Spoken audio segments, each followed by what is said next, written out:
ओम शांति। तो हम सभी अभी अमृत वेला की बुक पढ़ रहे हैं और इसको आगे अभी कंटिन्यू करते हैं। इसका नेक्स्ट चैप्टर है सारे दिन के लिए तैयारी।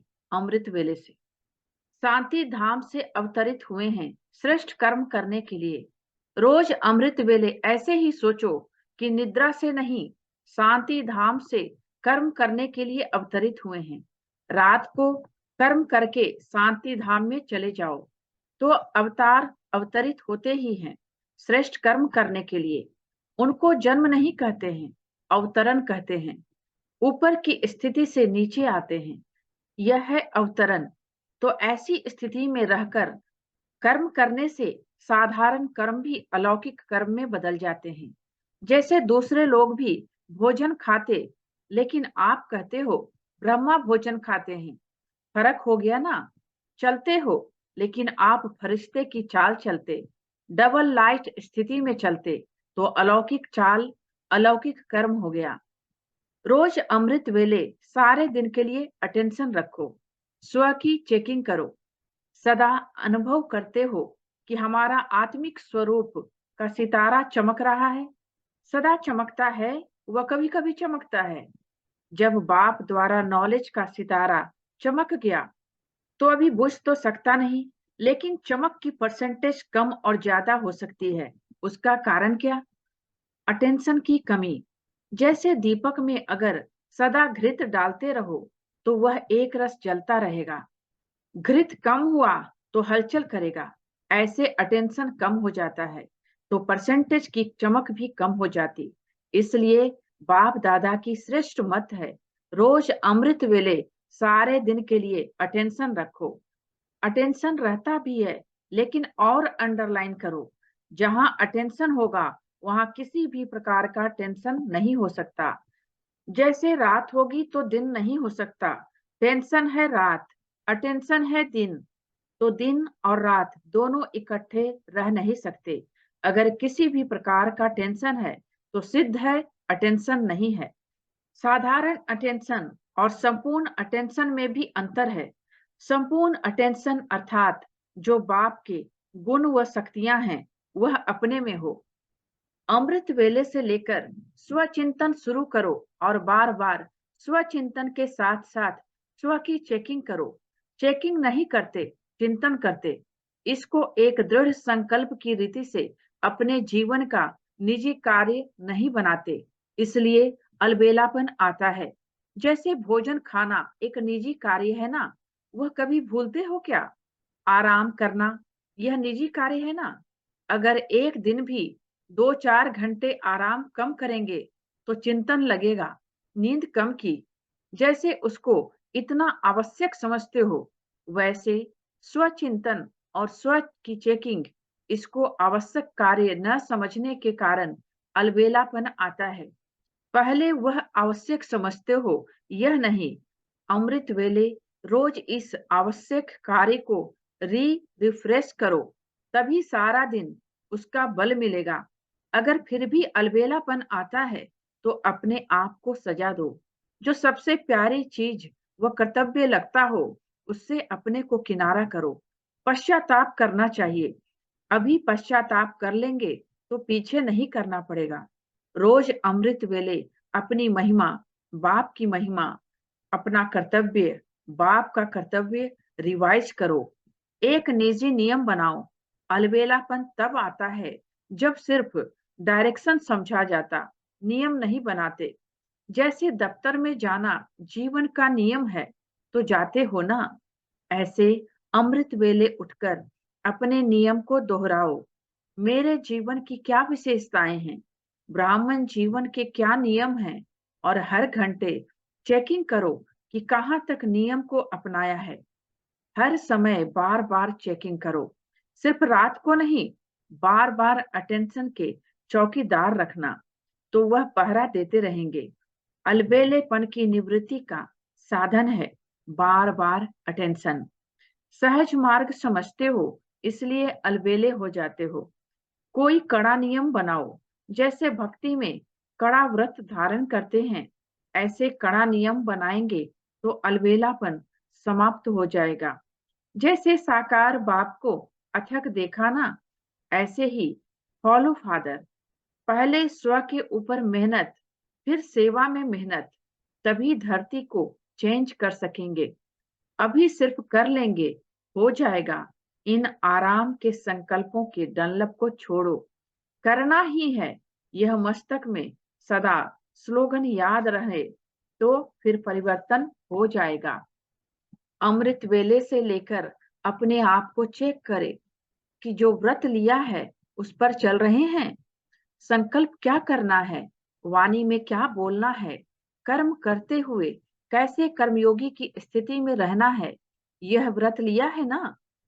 प्रवृत्ति में रहते कमल पुष्प समान रहेंगे, यह भी व्रत लिया है ना। जो कमल फूल समान होगा वह परिस्थितियों के वश हो सकता है क्या? वह तो न्यारा और प्यारा होना चाहिए। अगर श्रेष्ठ वृत्ति में स्थित हो तो कोई भी वायुमंडल, वाइब्रेशन आदि डगमग कर सकते हैं क्या? वृत्ति से ही वायुमंडल बनता है।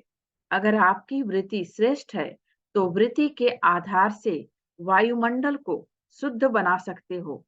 इतनी पावर है। वह वायुमंडल की पावर तेज है। उस समय अपने को देखो। क्या हम अपने को, अपने बाप को, अपने पोजीशन को भूल गए? इस व्रत को अब पक्का करो, फिर देखो कैसे सदा के विजयी होते हैं। लेकिन इसके लिए जो व्रत लिया है उसको बार बार अपनी बुद्धि में रिवाइज करो कि कौन कौन सी प्रतिज्ञा बाप से की है, कौन सा व्रत लिया है। तो यह व्रत रिफ्रेश होगा, स्मृति में रहेगा, और जितना स्मृति में रहेगा उतनी समर्थी रहेगी। अमृत वेले से लेकर हर चलन को चेक करो।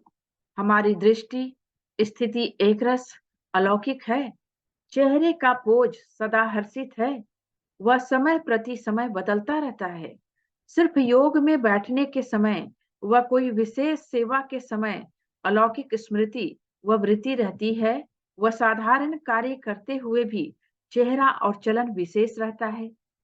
कोई भी आपको देखे काम काज में बहुत बिजी हो, कोई हलचल की बात भी सामने हो, लेकिन आपको अलौकिक समझते हैं, तो चेक करो।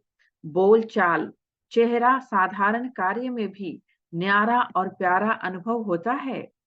कोई भी समय अचानक कोई भी आत्मा आपके सामने आ जाए तो आपकी वाइब्रेशन से, बोल चाल से यह समझेंगे कि यह अलौकिक फरिश्ते हैं। अमृत वेले से उठकर अपने को अटेंशन के पट्टे पर चलाना है। पटरी पर गाड़ी ठीक चलेगी ना? तो चेक करो कि सारे दिन में कोई ऐसा बोल तो नहीं बोला, वह मनसा में कोई व्यर्थ संकल्प तो नहीं चला, या कोई कर्म रॉन्ग तो नहीं हुआ। हर संकल्प पर पहले से ही अटेंशन रहे। योग युक्त होने से ऑटोमेटिकली युक्ति युक्त संकल्प, बोल और कर्म होगा। परिवर्तन शक्ति को कार्य में लगाओ। अमृत वेले से रात तक जो भी देखते हो, सुनते हो, सोचते हो, वह कर्म करते हो, उसको लौकिक से अलौकिक में परिवर्तन करो। यह प्रैक्टिस है बहुत सहज, लेकिन अटेंशन रखने की आवश्यकता है।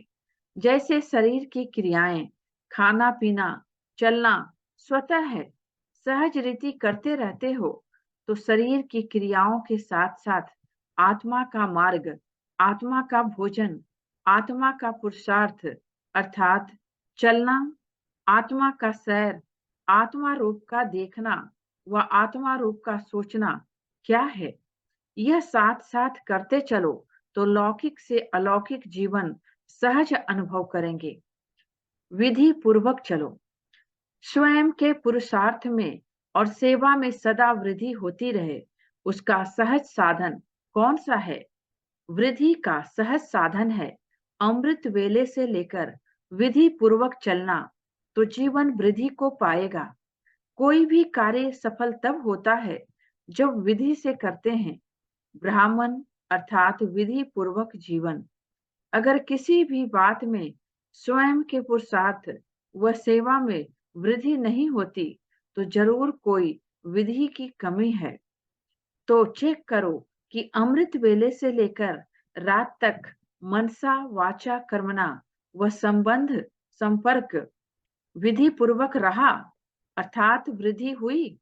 अगर नहीं तो कारण को सोचकर निवारण करो, फिर दिल शिकस्त नहीं होंगे। अगर विधि पूर्वक जीवन होगी तो वृद्धि अवश्य होगी।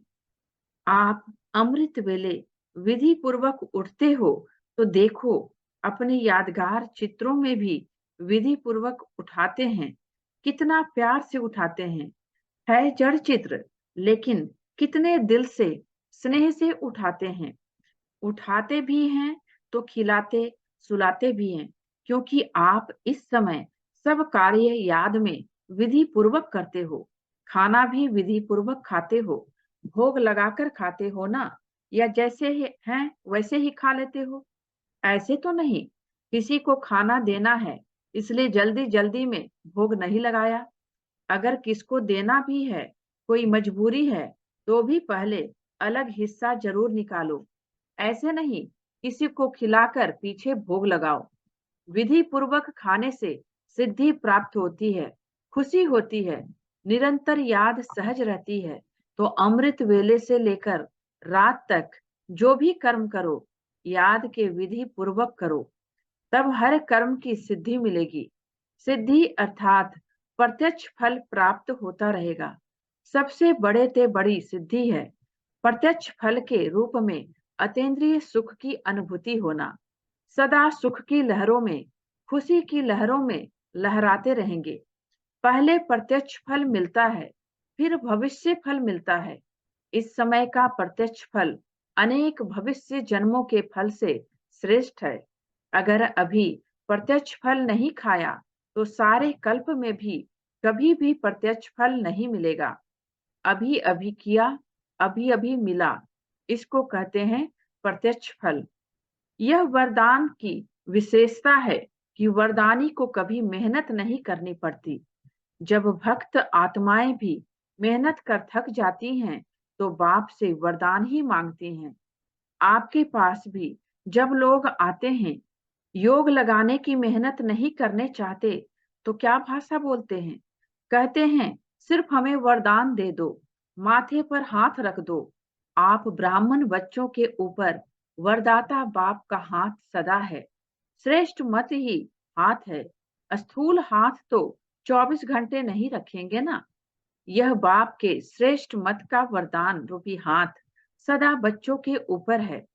अमृत वेले से लेकर रात को सोने तक हर श्वास के लिए, हर संकल्प के लिए, हर कर्म के लिए विशेष श्रेष्ठ मत का हाथ है ही। इसी वरदान को विधि पूर्वक चलाते चलो तो कभी भी मेहनत नहीं करनी पड़ेगी। मर्यादाओं का पालन करो। अमृत वेले से लेकर रात तक की मर्यादा पूर्वक जीवन को अच्छी तरह से जानते हो। उसी प्रमाण चलना, यह पुरुषोत्तम बनना है। जब नाम ही पुरुषोत्तम अर्थात सर्वसाधारण पुरुषों से उत्तम, तो चेक करो कि हम श्रेष्ठ आत्माओं की पहली मुख्य बात स्मृति उत्तम है। स्मृति उत्तम है तो वृत्ति और दृष्टि स्थिति स्वतः ही श्रेष्ठ है। स्मृति की मर्यादा को जानते हो? मैं भी श्रेष्ठ आत्मा और सर्व भी एक बाप की श्रेष्ठ आत्माएं हैं। वैरायटी आत्माएं वैरायटी पाठ बजाने वाली हैं। यह पहला पाठ नेचुरल रूप में स्मृति स्वरूप में रहे। देह को देखते भी आत्मा को देखें। यह समर्थ स्मृति हर सेकंड स्वरूप में आए, स्मृति स्वरूप हो जाए। सिर्फ सिमरन न हो कि मैं भी आत्मा, यह भी आत्मा, लेकिन मैं हूं ही आत्मा, यह भी है ही आत्मा। इस पहली स्मृति की मर्यादा स्वयं को सदा निर्विघ्न बनाती और औरों को भी इस श्रेष्ठ स्मृति के समर्थपन के वाइब्रेशन फैलाने के निमित्त बन जाते हैं, जिससे और भी निर्विघ्न बन जाते हैं। बाप दादा आज अमृत वेले चारों ओर के बच्चों की प्योरिटी की पर्सनालिटी चेक कर रहे थे। प्योरिटी की परिभाषा को भी अच्छी तरह से जानते हो। प्योरिटी सिर्फ ब्रह्मचर्य व्रत नहीं। ब्रह्मचर्य व्रत में तो आजकल के सरकमस्टांस अनुसार कई अज्ञानी भी रहते हैं। ज्ञान से नहीं, लेकिन हालातों को देखकर कई भक्त भी रहते हैं। वो कोई बड़ी बात नहीं है, लेकिन प्योरिटी को सारे दिन में चेक करो।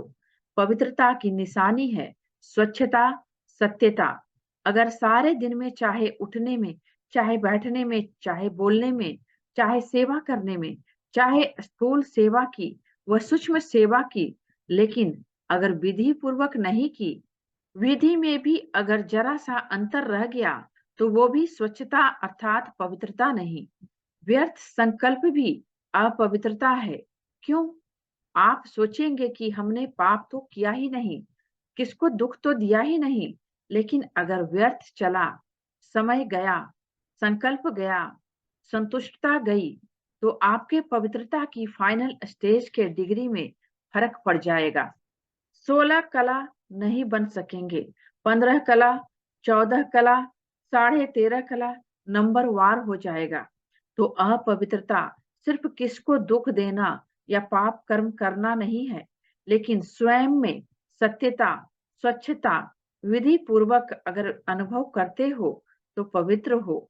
निकल गया, बोलना नहीं था, लेकिन बोल लिया, तो इसको क्या बोलेंगे? मालिक हैं। इसलिए अमृत वेले से लेकर रात तक अपने संकल्प, बोल, कर्म, सेवा सबको चेक करो। मोटे रूप से नहीं चेक करो। अगर मोटे रूप से चेक करेंगे तो देखो, चंद्रवंशी को मोटी निशानी तीर कमान दिया है और सूर्यवंशी को कितनी छोटी सी मुरली दे दी है। मुरली कितनी हल्की है और तीर कमान कितना मेहनत का है। पहले तो निशाना लगाते रहो, दूसरा बोझ उठाते रहो और मुरली देखो, नाचो, गाओ, हंसो, खेलो। तो इसलिए मोटा मोटा रूप न पुरुषार्थ का रखो, न चेकिंग का रखो। अभी महीन बुद्धि बनो, क्योंकि समय समाप्त अचानक होना है, बताकर नहीं होना है। बाप दादा ने तो पहले ही कह दिया है कि कोई उलहना नहीं देना। बाबा, आपने बताया क्यों नहीं? बाप कभी भी टाइम कॉन्शियस नहीं बनाएगा। आज्ञाकारी रहने का दृढ़ संकल्प करो। ब्रह्मा बाप के हर कदम पर कदम रखना, इसको कहा जाता है फॉलो फादर। तो ब्रह्मा बाप ने बाप की श्रीमत पर पहला कदम क्या उठाया? पहला कदम आज्ञाकारी बने। जो आज्ञा मिली उसी आज्ञा को प्रत्यक्ष स्वरूप में लाया। तो चेक करो कि आज्ञाकारी के पहले कदम में फॉलो फादर है। अमृत वेले से लेकर रात तक मनसा वाचा कर्मणा संबंध संपर्क में जो आज्ञा मिली हुई है, उसी आज्ञा प्रमाण चलते हैं कि कोई आज्ञा पालन होती है और कोई नहीं होती है। संकल्प भी आज्ञा प्रमाण है कि मिक्स है। अगर मिक्स है तो फुल आज्ञाकारी है या अधूरे आज्ञाकारी।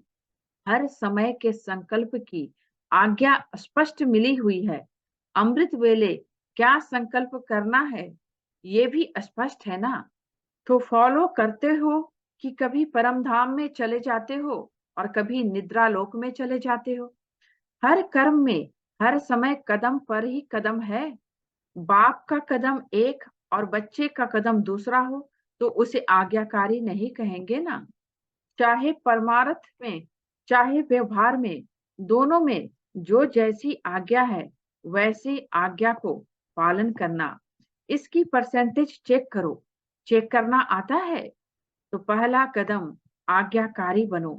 आज्ञाकारी को सदा बाप की दुआएं स्वतः मिलती है और साथ साथ ब्राह्मण परिवार की भी दुआएं हैं।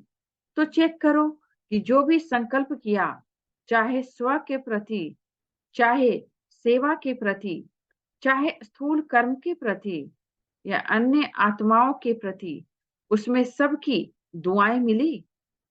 क्योंकि आज्ञाकारी बनने से सर्व की दुआएं मिलती है और यदि दुआएं मिल रही है तो उसकी निशानी है कि दुआओं के प्रभाव से दिल सदा संतुष्ट रहेगा, मन संतुष्ट रहेगा। अच्छा, ओम शांति। अभी इस पार्ट में इतना ही पढ़ते हैं। अभी इसी चैप्टर को अगले पार्ट में कंटिन्यू करेंगे। तो थैंक यू बाबा का और थैंक यू आप सबका। ओम शांति।